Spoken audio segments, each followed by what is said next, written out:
നാം ജീവിക്കുന്ന ലോകത്ത് ഒരുപാട് ജീവനുള്ള വസ്തുക്കൾ ജീവിക്കുന്നുണ്ട്. ഒരുപാട് നിർജീവികളായ വസ്തുക്കളും ഈ ലോകത്തുമുണ്ട്. എന്നാൽ ഈ വിഭാഗത്തിൽ നിന്നൊക്കെയും ഉത്കൃഷ്ടയായ ഒരു വിഭാഗമാണ് മനുഷ്യൻ എന്ന് പറയുന്ന വിഭാഗം. ആ മനുഷ്യന് അല്ലാഹു സുബ്ഹാനഹു വ തആല മറ്റു മൃഗങ്ങൾക്കൊന്നും കൊടുക്കാത്ത ഒരു പ്രത്യേകമായ ഒരു നിഅ്മത്ത് മനുഷ്യരായ നമുക്ക് അല്ലാഹു സുബ്ഹാനഹു വ തആല നൽകിയിട്ടുണ്ട്. ആ മഹത്തായ അനുഗ്രഹമാണ് വിശേഷ ബുദ്ധി എന്ന് പറയുന്നത്. സത്യവും അസത്യവും വേർതിരിക്കാനും നന്മയും തിന്മയും വിഭജിച്ചു മനസ്സിലാക്കാനും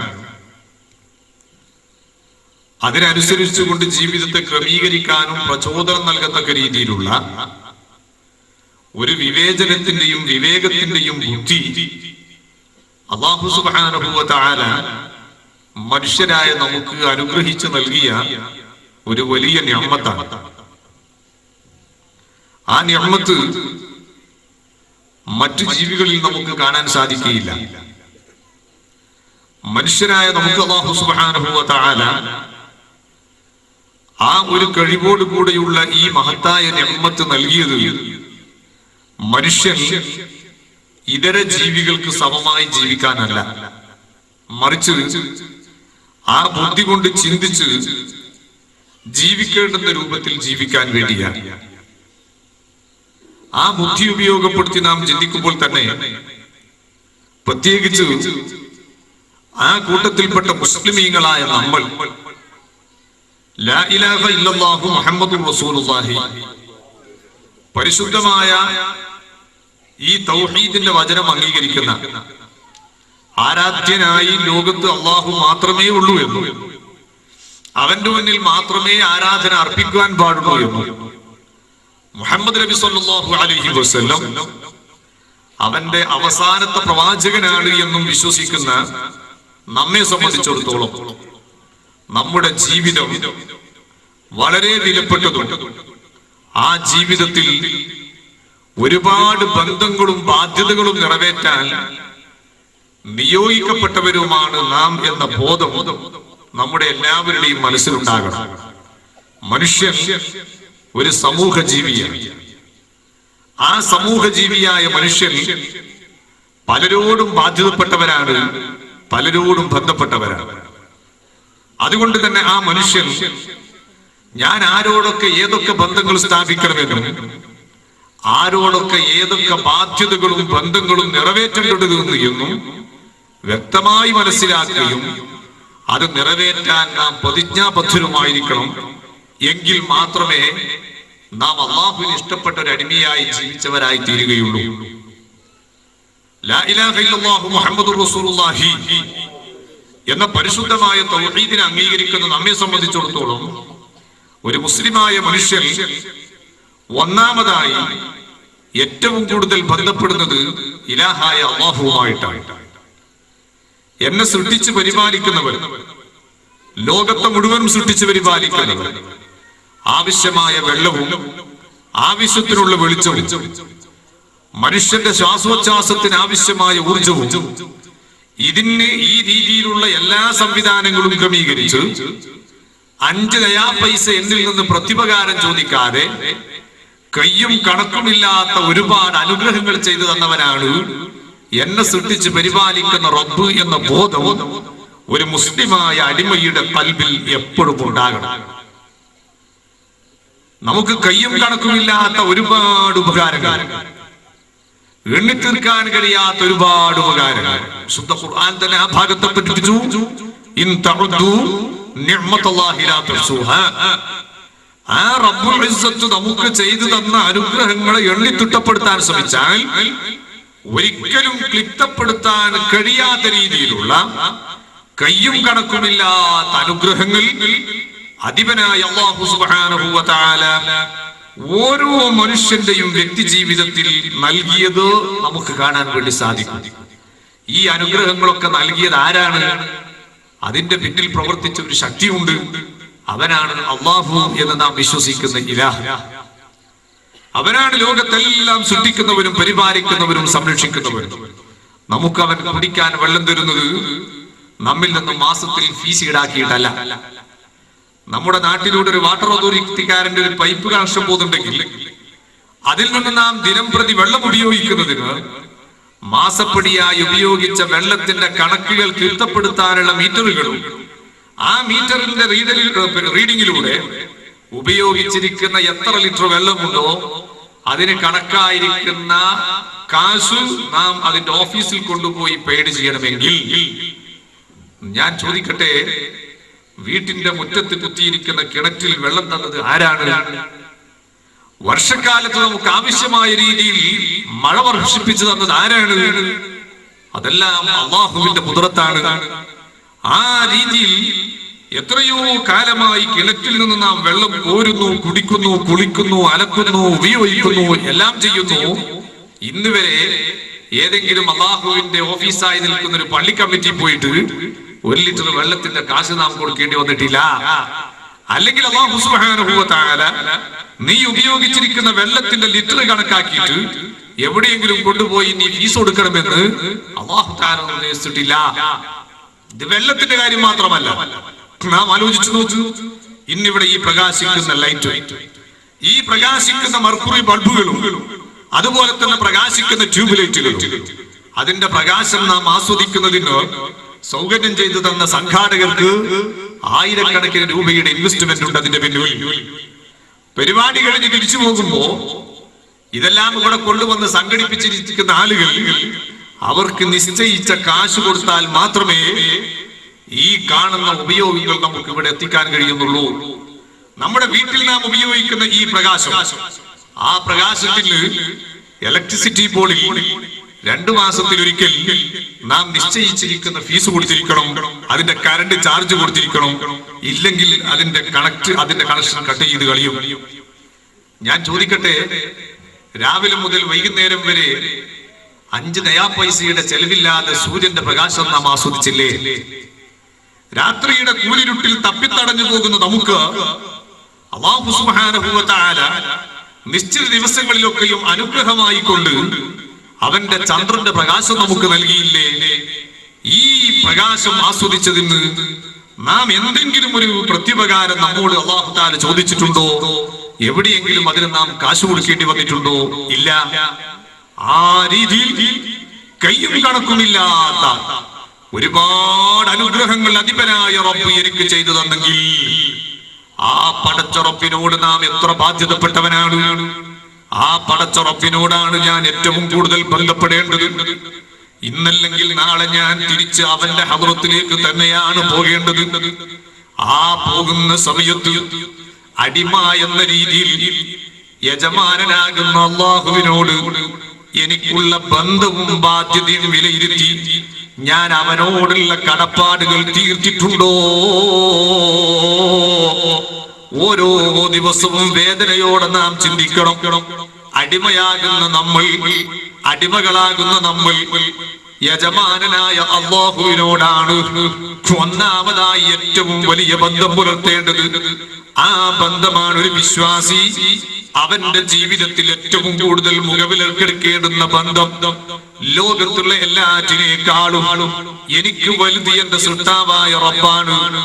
ആ സൃഷ്ടാവായ റബ്ബിന്റെ പൊരുത്തം സമ്പാദിക്കാൻ അവനോട് നല്ല ബന്ധം സ്ഥാപിച്ച് അവനോട് നല്ല രീതിയിൽ ഇടപഴകി അവനോടുള്ള ബാധ്യതകൾ തീർത്തു ജീവിക്കുമ്പോഴാണ് പടച്ച റബ്ബ് നമ്മെ പൊരുത്തപ്പെടുക. സാധാരണ അങ്ങനെയാണല്ലോ. ഒരു മനുഷ്യന് നമ്മോടുണ്ടാകുന്ന തൃപ്തി എവിടെയാണ്? ആ മനുഷ്യനോട് നാം ചെയ്തു തീർക്കേണ്ടിയിരിക്കുന്ന കടപ്പാടുകളൊക്കെ പരിപൂർണമായി ചെയ്തു തീർക്കുമ്പോൾ ആ വ്യക്തിക്ക് ഓട്ടോമാറ്റിക്കായി നമ്മോട് തൃപ്തി ഉണ്ടാകുന്നു. എന്നാൽ ഒന്നാമതായി നാം ആ ബാധ്യതകളും ബന്ധങ്ങളും നിറവേറ്റി തൃപ്തി നേടാൻ ബാധ്യതപ്പെട്ടത് പടച്ച റബ്ബുൽ ഇസ്സത്തിനോടാണ്. ആ പടച്ച റബ്ബുൽ ഇസ്സത്തിന്റെ തൃപ്തി നേടാൻ നാം അവനോടുള്ള ബന്ധം എന്താണ് എന്ന് വ്യക്തമായി പഠിക്കുകയും ആ പഠിച്ച ബന്ധം ബന്ധമനുസരിച്ച് അവനോടുള്ള ബാധ്യതകൾ തീർത്താനും സാധിക്കണം. നമുക്ക് അള്ളാഹു നൽകിയിരിക്കുന്ന പേര് തന്നെ അബ്ദു എന്നാണ്, അടിമ എന്നാണ്. യജമാനനായ റബ്ബ് അവൻ സയ്യിദാണ്, യജമാനനാണ്. അതുകൊണ്ട് തന്നെ ഒരു അടിമയെ സംബന്ധിച്ചിടത്തോളം യജമാനനുമായുള്ള ബന്ധം എങ്ങനെയാണ്? ആ യജമാനൻ എന്തു പറഞ്ഞോ തിരിഞ്ഞും മറഞ്ഞും നോക്കാതെ അനുസരിക്കുക തന്നെ.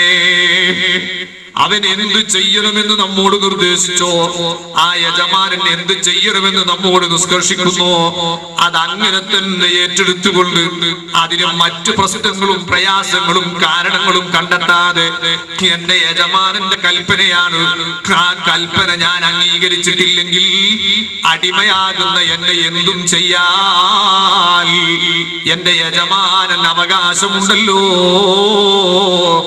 അങ്ങനത്തെ യജമാനനായ റബ്ബ് എന്നെ എങ്ങാനും സൃഷ്ടിച്ചു പോയാൽ ആ ശിക്ഷ എനിക്ക് ഏറ്റെടുക്കാൻ സാധ്യമല്ല. ആ ഭീതി നമ്മുടെ കൽബിൽ കടന്നു വരുന്നു. അങ്ങനെ ഒരടിമയും സയ്യിദും തമ്മിലുള്ള, ഒരടിമയും യജമാനനും തമ്മിലുള്ള ബന്ധം, ആ ബന്ധത്തെ പറ്റി ശരിയായി നാം മനസ്സിലാക്കി നമ്മുടെ ഓരോ നടത്തങ്ങളും ഓരോ ചലനങ്ങളും ഓരോ സെക്കൻഡുകളും നമ്മുടെ നോട്ടവും നടത്തവും ഇരുത്തവും ഒക്കെ ആ പടച്ച റബ്ബിന്റെ പൊരുത്തത്തിലാക്കി തീർക്കണം. ഈ ബാധ്യത നിറവേറ്റാനാണ്, ഈ ബന്ധത്തെ പറ്റിയുള്ള ശരിയായ ബോധമുണ്ടായി ആ ബാധ്യത നിറവേറ്റാനാണ് ഒന്നാമതായി മുസ്ലിമായ മനുഷ്യൻ ശ്രമിക്കേണ്ടത്.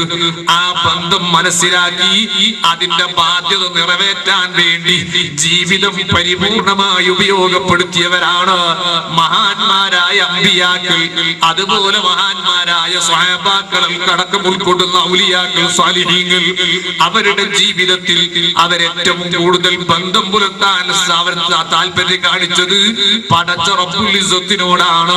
ആ പടച്ച റബ്ബുൽ ഇസ്സത്തിനോടുള്ള ബന്ധം സ്ഥാപിക്കുന്ന വിഷയത്തിൽ ജീവിക്കുന്ന ലോകത്തിലെ ഏത് ബന്ധങ്ങൾ വലിച്ചേരിക്കേണ്ടി വന്നാലും, ഏത് ബന്ധങ്ങൾ വലിച്ചെറിയേണ്ടി വന്നാലും അതൊക്കെ വലിച്ചെറിഞ്ഞുകൊണ്ട് എനിക്കെന്റെ റബ്ബിനോടുള്ള ബന്ധവും അവനോടുള്ള ബാധ്യതയും പരിഗണിച്ച് വീട്ടുന്നതിൽ പ്രതിസന്ധിയായി ഒന്നും തന്നെ എന്റെ ജീവിതത്തിൽ വേണ്ട. ഇത് ചിന്തിച്ചവരാണ് മഹാന്മാരായ സ്വാലിഹീങ്ങൾ. എന്നാൽ ഞാനും നിങ്ങളും ഒരു വേള നമ്മുടെ നഫ്സിനോട് ചോദിക്കണം, ഇതേ റബ്ബിൽ വിശ്വസിക്കുന്നവരാണ് നമ്മൾ. നിങ്ങൾ ആലോചിച്ചു നോക്ക്, നമ്മൾ ചന്ദ്രന്റെ പ്രകാശം ആസ്വദിക്കുന്നു, അതുപോലെ സൂര്യന്റെ പ്രകാശം ആസ്വദിക്കുന്നു, നക്ഷത്രാദി ഗോളങ്ങളുടെ അലങ്കാരങ്ങൾ നാം ആസ്വദിക്കുന്നു. എന്നാൽ പടച്ച റബ്ബിനോടുള്ള ബന്ധവും അവനോടുള്ള ബാധ്യതയെ പറ്റിയും ബോധമുണ്ടായിരുന്ന മഹാന്മാരുടെ അവസ്ഥ എന്തായിരുന്നെന്നറിയുമോ?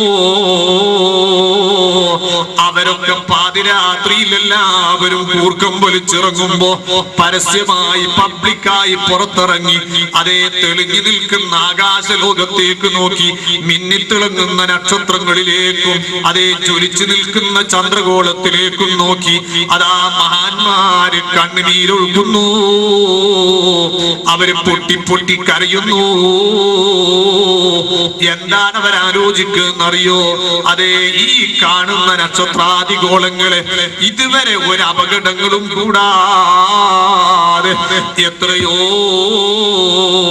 ആയിരക്കണക്കിന് വർഷങ്ങൾക്ക് മുമ്പ് ഇത് മുഴുവനും സൃഷ്ടിച്ച് സംവിധാനിച്ച റബ്ബുൽ ഇസ്സത്ത് ഇന്ന് വരെ ഏതെങ്കിലും ഒരു ഗോളം പരസ്പരം കൂട്ടിയിടിച്ച് ഒരപകടമില്ലാത്ത രീതിയിൽ വിഷയങ്ങളൊക്കെ കൃത്യമായി ചിട്ടയോടെ കൈകാര്യം ചെയ്ത് എല്ലാം സംരക്ഷിച്ച് പരിപാലിച്ച് പോരുന്ന റബ്ബുണ്ടല്ലോ.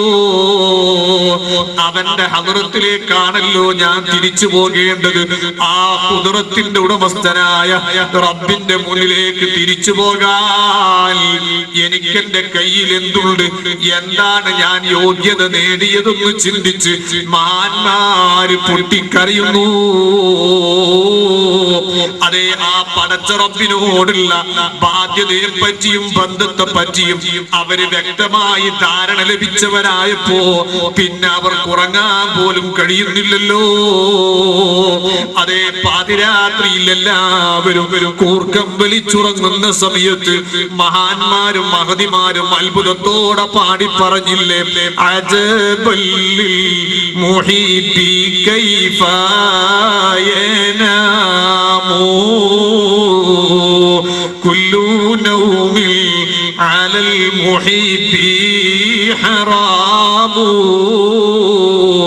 അത്ഭുതമേ അത്ഭുതം. അള്ളാഹുവിനെ സ്നേഹിക്കുന്നെന്ന് പറയുന്ന അടിമകളെ, എങ്ങനെയാണ് നിങ്ങൾക്ക് ഉറങ്ങാൻ സാധിക്കുന്നത്? അത്ഭുതം തന്നെ. സ്നേഹിക്കുന്ന വ്യക്തിക്ക് സ്നേഹിക്കപ്പെടുന്ന ലക്ഷ്യത്തിലേക്ക് എത്തുന്നതിന് മുമ്പ് എങ്ങനെയാണ് ഉറങ്ങാൻ കഴിയുന്നത്? അജബല്ലിൽ മുഹീബി കൈഫ യനാമു കുല്ലു നൗമിൽ അലൽ മുഹീബി ഹറാമു.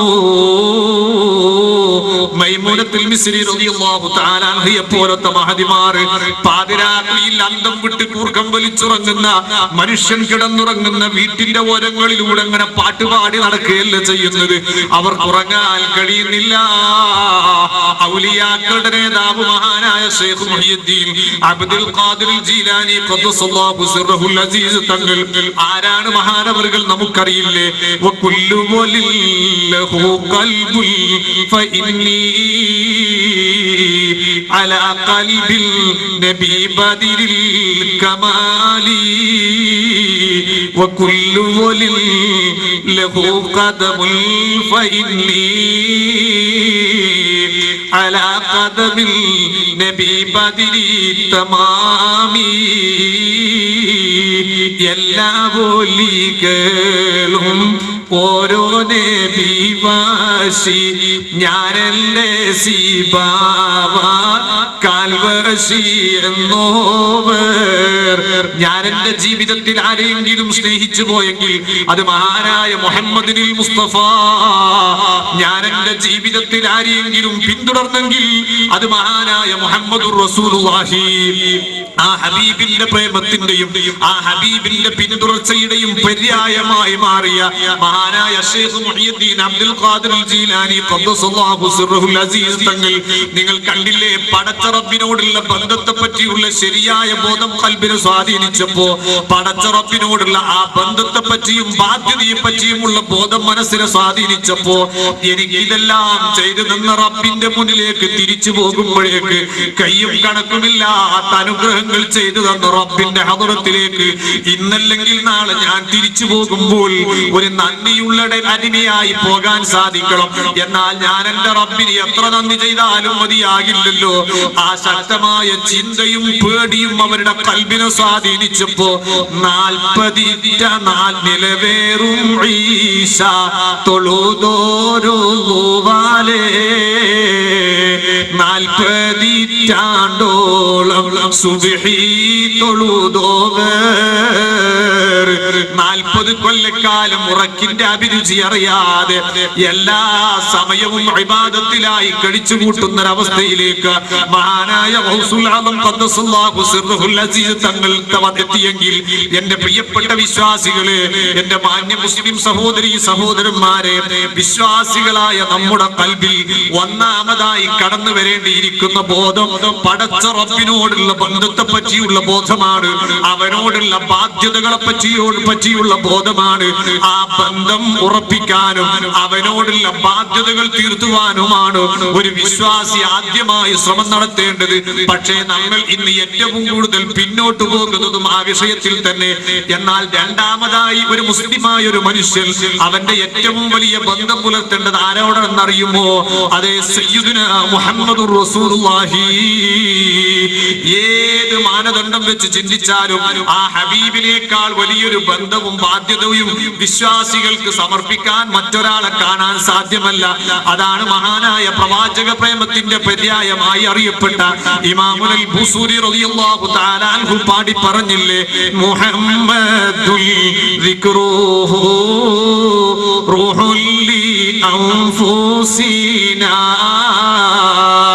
മുഹമ്മദുൽ ശുക്റുഹു ഫർദുൽ അലൽ ഉമമി മുഹമ്മദുൽ സിനതുഹു ദുനിയാ വബഹ്ജതുഹാ മുഹമ്മദുൽ കാശിഫുൽ ഗുമ്മാതി വള്ളുലമി മുഹമ്മദുൽ അശ്റഫുൽ അഅറാബി വൽ അജമി മുഹമ്മദുൽ വലദുൽ ഖൈറു മൽ യംശി അലാ ഖദമി. മഹാനായ ഇമാമുൽ ബുസൂരി റളിയല്ലാഹു അൻഹു പറഞ്ഞു, ഒരു മനുഷ്യനും പ്രവാചകനും ഒരു വിശ്വാസിയും മുഹമ്മദ് നബിയും തമ്മിലുള്ള ബന്ധം എങ്ങനെയാണെന്നറിയോ? ഒരു മനുഷ്യനും അവന്റെ ജീവനും തമ്മിൽ എങ്ങനെയാണോ ബന്ധപ്പെട്ട് കിടക്കുന്നത്, അതേക്കാളും വലിയ ബന്ധം ഒരു മനുഷ്യൻ ഹബീബായ റസൂലുള്ളാഹി തങ്ങളുമായിരിക്കണം. നിന്റെ ശരീരത്തിൽ എന്നും ജീവൻ നിലനിൽക്കണമെന്ന് നീ ആഗ്രഹിക്കുന്നുവെങ്കിൽ അതേ നിന്നിൽ എപ്പോഴും ഹബീബായ തങ്ങൾ ജീവിക്കണമെന്ന ഓർമ്മ നിനക്ക് വേണം. നിന്നിൽ നിന്ന് നിന്റെ ജീവൻ നഷ്ടപ്പെട്ടു പോകുന്നതിൽ എത്രത്തോളം പ്രയാസം നിനക്കുണ്ടോ, എന്നാൽ അതുപോലെ നിന്നിൽ നിന്ന് ഹബീബ് നിന്റെ കൽബിൽ നിന്ന് നഷ്ടപ്പെട്ടു പോകുന്നതിൽ നിനക്ക് ശക്തമായ ഭയമുണ്ടാകണം. എങ്കിൽ ഞാൻ ചോദിക്കട്ടെ എന്റെ പ്രിയപ്പെട്ട മാന്യ സഹോദരന്മാരെ, സഹോദരികളെ, ആ ഹബീബായ തങ്ങളും നമ്മളും എവിടെയാണ് ഇപ്പോൾ ബന്ധപ്പെട്ട് കിടക്കുന്നത്? ആ ഹബീബിനോടുള്ള ബന്ധത്തിൽ നിന്ന് നാം പരിപൂർണമായി പിന്നോട്ട് പോയപ്പോ ആ ഹബീബ് നമ്മെ മറന്നുപോകുന്നു. ആ ഹബീബിനോടുള്ള ബന്ധം ആര് സ്ഥാപിച്ചിട്ടുണ്ടോ അവരോടുള്ള ബന്ധം ഹബീബ് തിരിച്ച് സ്ഥാപിച്ചിട്ടുണ്ട്. ആ ഹബീബിലൂടെ ലോകത്ത് എന്തൊക്കെ ഉപകാരങ്ങൾ പടച്ച റബ്ബ് ഉദ്ദേശിച്ചോ അത് മുഴുവനും അവിടത്തോട് ബന്ധം സ്ഥാപിച്ച ആളുകൾക്ക് മഹാനായ റസൂലുള്ളാഹി തങ്ങൾ ചെയ്തു കൊടുത്തിട്ടുമുണ്ട്. ജീവിതകാലത്തിൽ സല്ലല്ലാഹു അലൈഹി വസല്ലമ തങ്ങളോട് ബന്ധം സ്ഥാപിച്ച സ്വഹാബത്ത് അവർക്ക് മഹാനായ റസൂലുള്ളാഹി തങ്ങൾ എന്തൊക്കെ സഹായങ്ങൾ ചെയ്തു കൊടുത്തിട്ടുണ്ടോ അതേപോലെ തന്നെ ഹബീബിന്റെ വഫാത്തിന് ശേഷവും അവരത്തോടുള്ള ബന്ധവും ബാധ്യതയും തീർക്കാൻ ആരൊക്കെ ശ്രമം നടത്തിയിട്ടുണ്ടോ അവർക്കൊക്കെയും അല്ലാഹുവിന്റെ റസൂൽ ആ സഹായം ചെയ്തു കൊടുത്തിട്ടുണ്ട്. നിങ്ങൾ കണ്ടില്ലേ, നമ്മളൊക്കെ സാധാരണ ഓതുന്ന മൗലിദിന്റെ കിതാബ്, ആ മൗലിദിന്റെ കിതാബിൽ കാണാം റിഫാഇ മൗലിദ് എന്ന് പറയുന്ന ഒരു മൗലിദ്. ആ റിഫാഇ മൗലിദിൽ മഹാനായ അഹ്മദുൽ കബീർ റിഫാഇ റളിയല്ലാഹു അൻഹുവിന്റെ സംഭവബഹുലമായ ഒരു ചരിത്രം എടുത്തു പറയുന്നില്ലേ? ഫിഹാലത്തിൽ ബുഅദിറു كنت أرسلها تقبل الأرض عني وهي نائبتي فهذه نوبة الأشباح قد حضرت فامدد يديك لكي تحظى بها شفتي.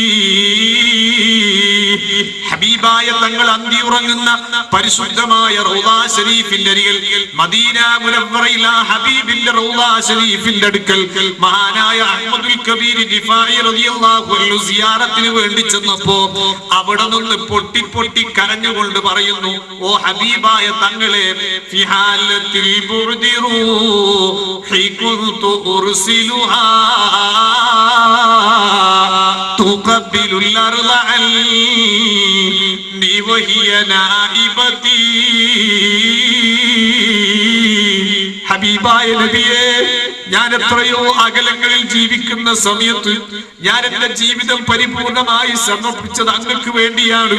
അവിടത്തോടുള്ള ബന്ധവും സ്നേഹവും സ്ഥാപിക്കാൻ വേണ്ടിയാണ്. ആ സമയത്ത് എനിക്ക് ഈ പുണ്യഭൂമിയിലേക്ക് എത്തിപ്പെടാൻ കഴിയാതെ ബുദ്ധിമുട്ടിയപ്പോ ഞാൻ എന്റെ ആത്മാവിനെ ഈ വിശുദ്ധ ഭൂമിയിലേക്ക് അയച്ചിട്ട് ഈ പുണ്യഭൂമി ചുംബിച്ച് വരാറുണ്ടായിരുന്നു. നബിയേ, ഫഹാദിഹി നൗബത്തുൽ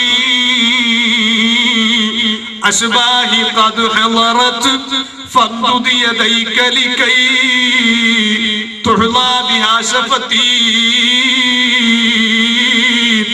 അങ്ങയുടെ മഹബത്തിന് വേണ്ടി, അങ്ങയോടുള്ള ബന്ധം സ്ഥാപിക്കാൻ വേണ്ടി മാത്രം ജീവിതം പരിപൂർണമായി സമർപ്പിച്ച അഹ്മദ് സ്വന്തം ശരീരത്തോട് അങ്ങയുടെ ഹദ്റത്തിലേക്ക് വന്നിട്ടുണ്ട്.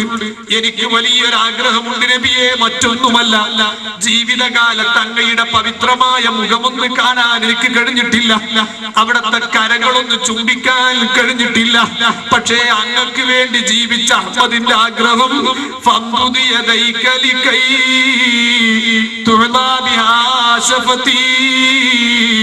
അവിടത്തെ ബർക്കത്തുള്ള രണ്ട് കയ്യും ഒന്ന് പുറത്തോട്ട് തരുമോ നബിയേ, ഞാനൊന്ന് ചുംബിക്കട്ടെ നബിയേ. അഹ്മദുൽ കബീർ ദിഫാഇ റളിയല്ലാഹു അൻഹു അതേ പറഞ്ഞങ്ങ് തീർക്കേണ്ട താമസം അല്ലാഹുവിന്റെ റസൂൽ കിടക്കുന്ന ഖബർ ശരീഫ് അതാ മധ്യത്തിലൂടെ പിളരുന്നു. ഹബീബായ തങ്ങളുടെ രണ്ട് കൈയും പുറത്തോട്ട് വരുന്നു. അഹ്മദുൽ കബീർ ദിഫാഇ റളിയല്ലാഹു അൻഹു ആ രണ്ട് കൈകളും പിടിച്ച് ചുംബിക്കുന്നു.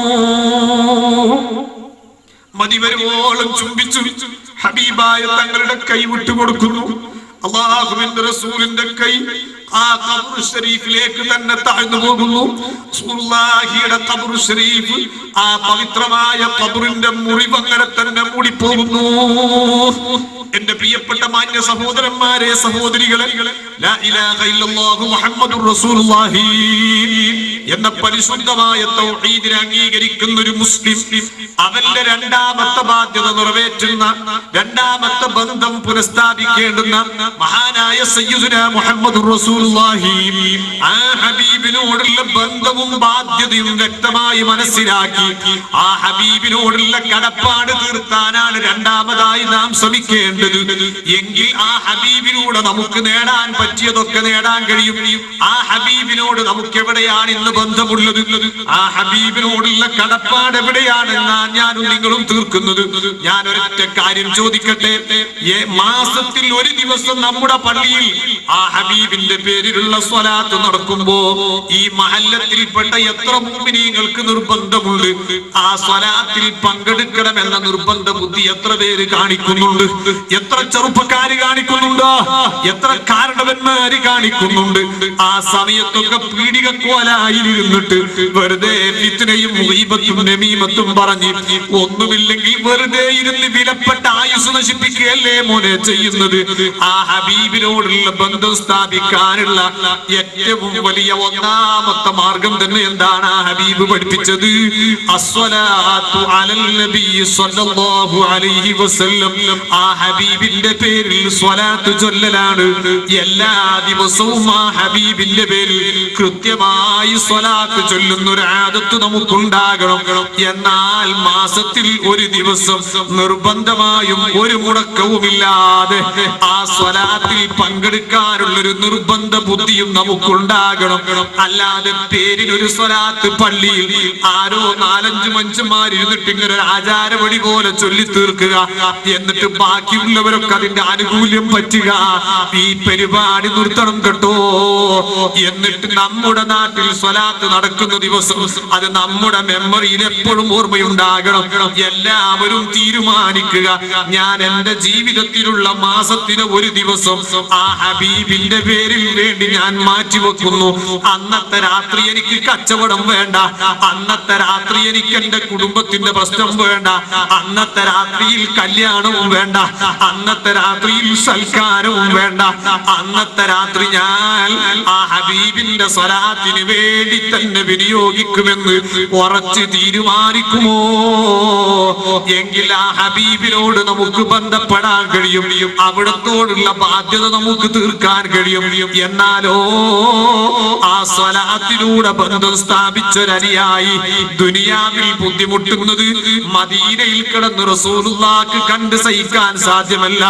ആഖിറത്തിൽ ബുദ്ധിമുട്ടുന്നതും ആ ഹബീബിന് കണ്ട് സഹിക്കാൻ സാധ്യമല്ല. എല്ലാ പ്രശ്നങ്ങൾക്കും അപ്പോൾ തന്നെ മുഹമ്മദുൽ മുസ്തഫ സ്വല്ലല്ലാഹു അലൈഹി വസല്ലമ തങ്ങൾ വ്യക്തമായ പരിഹാരം നമുക്ക് കാണിച്ചു തരും. ആ ഹബീബിന്റെ യഥാർത്ഥ മുഹിബ്ബുകളിലും അവിടുത്തെ ആശിഖീങ്ങളിലും അല്ലാഹു നമ്മെ എല്ലാവരെയും ഉൾപ്പെടുത്തട്ടെ. ഞാൻ പറഞ്ഞു വന്നത് രണ്ടാമത്തെ ബന്ധം വിശ്വാസിക്ക് മുഹമ്മദ് നബിയുമായിട്ടാണ്. ആ മുഹമ്മദ് നബിയോടുള്ള ബന്ധം ഒരു മനുഷ്യനും ജീവനും തമ്മിലുള്ള ബന്ധം എങ്ങനെയാണോ അതുപോലത്തെ ബന്ധമായിരിക്കണം നമുക്കുണ്ടാകേണ്ടത്.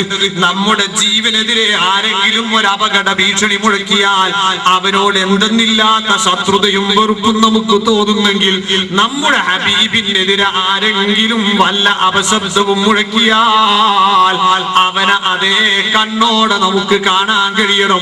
എന്റെ ജീവനെ അപായപ്പെടുത്താൻ ശ്രമിച്ചവനെ ഏത് സമയത്തും ശത്രുവാണെന്ന ബോധത്തോടെയാണ് കാണുന്നതെങ്കിൽ, ആ ഹബീബിനെ അപമാനിക്കാൻ ആരെങ്കിലും ശ്രമിക്കുന്നുവെങ്കിൽ, ആ ഹബീബിനെ അപകീർത്തിപ്പെടുത്താൻ ആരെങ്കിലും ശ്രമിക്കുന്നുവെങ്കിൽ, അതേ അവനോടും അതുപോലത്തെ വെറുപ്പ് നമുക്കുണ്ടാകണം.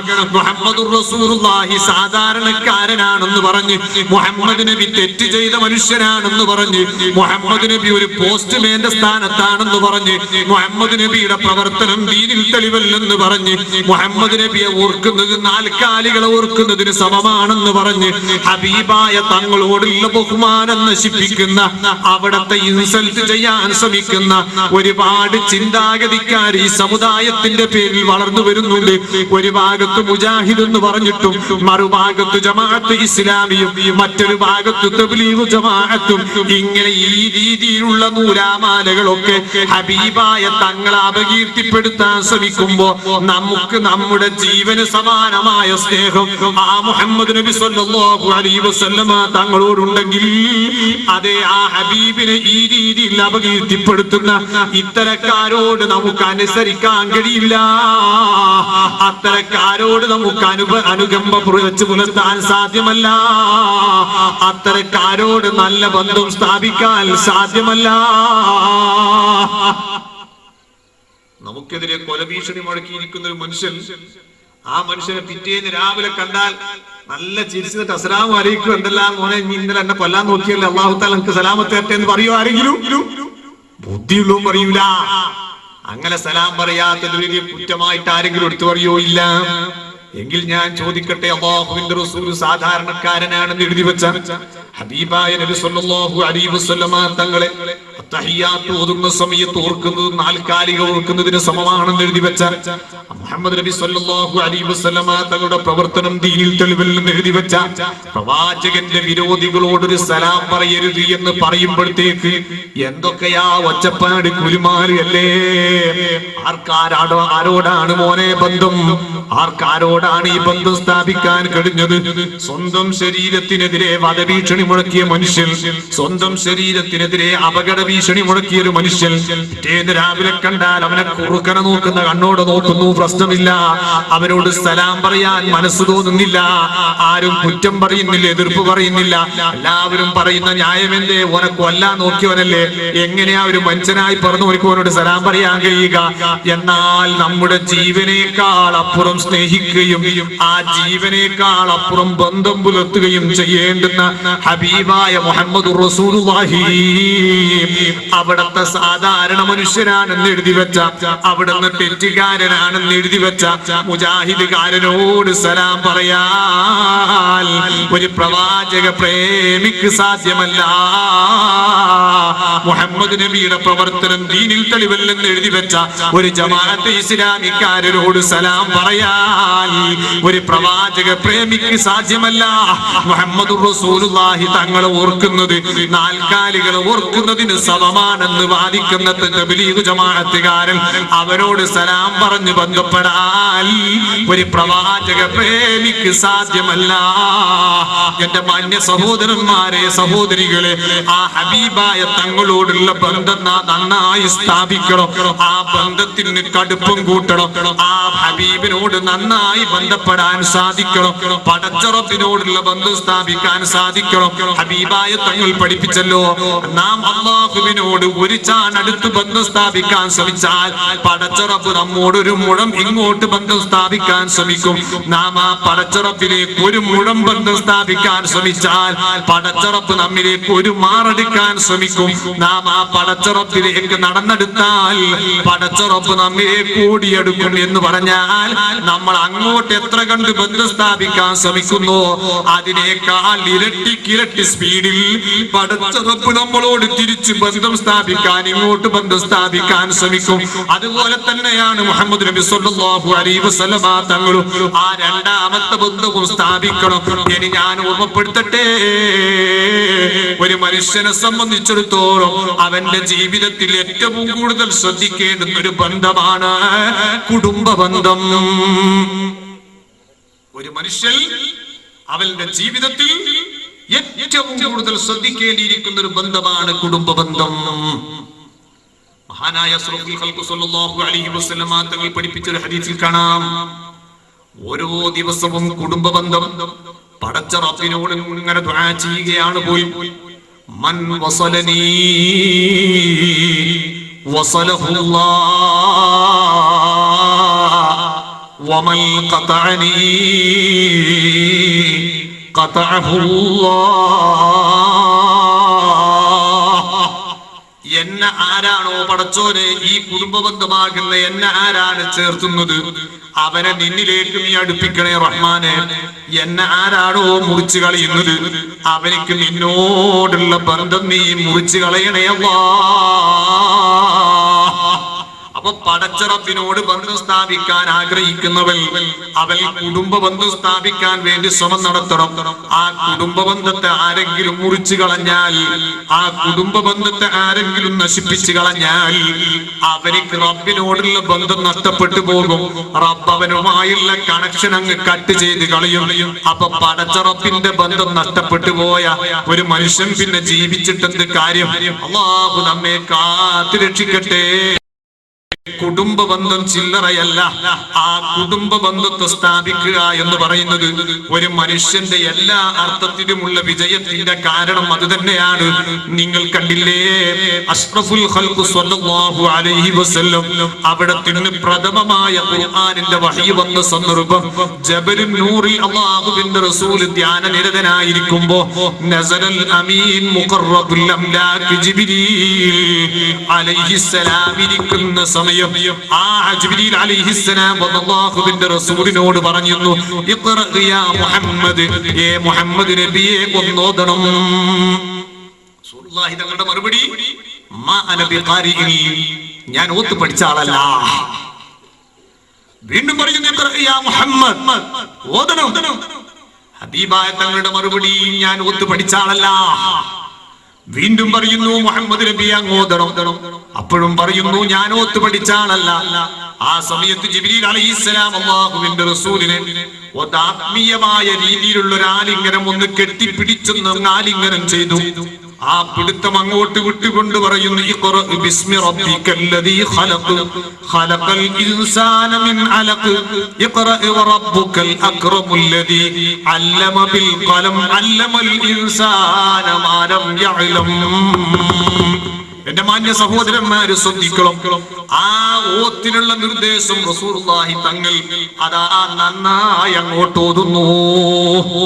ആ പ്രഥമമായ വഹി സമർപ്പിച്ചപ്പോൾ അല്ലാഹുവിന്റെ റസൂൽ ജിബ്രീൽ അലൈഹിസ്സലാമിന്റെ ശക്തമായ ആത്മീയ ആലിംഗനത്തിൽ പേടിച്ചു മറിച്ചു പോയി. ഏകദേശം 1 മണിക്കൂറിലധികം കുത്തനെ കയറാനുള്ള ആ മലയുണ്ടല്ലോ, അതിന്റെ മുകളിൽ നിന്ന് അതാ ഹബീബായ തങ്ങൾ പേടിച്ച് വിറച്ച് തളർന്ന് എങ്ങനെയൊക്കെയോ തപ്പിത്തടഞ്ഞ് താഴോട്ടിറങ്ങി നേരെ ഓടുന്നു.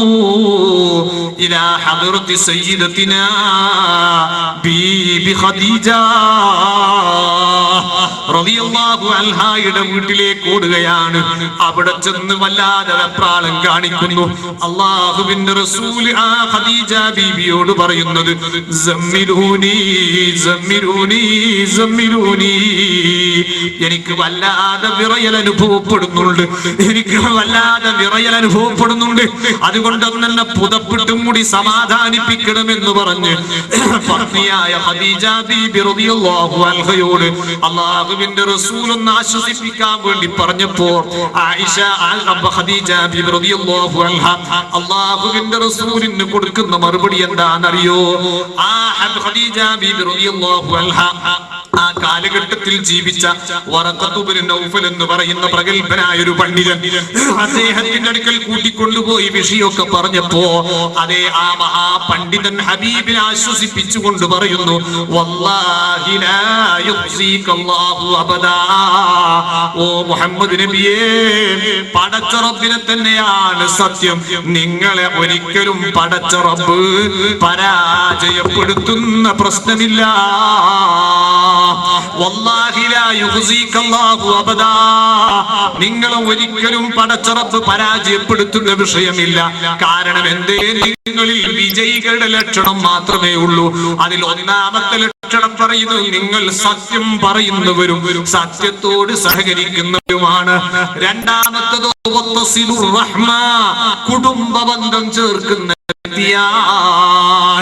അപ്പൊ സിലത്തുർ റഹം, കുടുംബ ബന്ധം ചേർക്കുക എന്ന് പറയുന്നത് നമ്മെ ദുനിയാവിലും ആഖിറത്തിലും എല്ലാ ഭക്ഷണത്തരങ്ങളും തൊട്ടും എല്ലാ അപമാനങ്ങളും തൊട്ടും പടച്ചറപ്പ് കാത്തുരക്ഷിക്കാനുള്ള ഏറ്റവും വലിയ ഒരു മാർഗമാണ്, ഏറ്റവും വലിയൊരു ഇബാദത്താണ് കുടുംബ ബന്ധം ചേർക്കുക എന്ന് പറയുന്നത്. ഞാൻ ചോദിക്കട്ടെ, എന്നാൽ ഇന്ന് നമ്മുടെയൊക്കെ കുടുംബങ്ങളുടെ അവസ്ഥ എന്തേ? ഇന്ന് നമ്മുടെ കുടുംബ ബന്ധത്തിന്റെ അവസ്ഥ എന്താ? ഒരു കവുങ്ങിന്റെ തൈക്ക് വേണ്ടി പോട്ടെ, ഒരു ചെറിയൊരു ഓലക്കൊടിക്ക് വേണ്ടി, ഒരു ചെറിയ ഒരു സെന്റ് സ്ഥലത്തിന് വേണ്ടി അങ്ങോട്ടും ഇങ്ങോട്ടും കടിപിടി കൂടി അർഹമായതും അനർഹമായതും വാരിപ്പറ്റി പരസ്പരം തമ്മിലടിച്ച് ചിന്നിച്ച് ഭിന്നിച്ചു പോയില്ലേ നമ്മൾ? എവിടെ ആർക്കാരോടാണ് ബന്ധമുള്ളത്? ഏവന് ഏത് കുടുംബത്തോടാണ് ബന്ധമുള്ളത്? ആ കുടുംബ ബന്ധത്തിൽ ഒന്നാമത്തെ ബന്ധം അതേ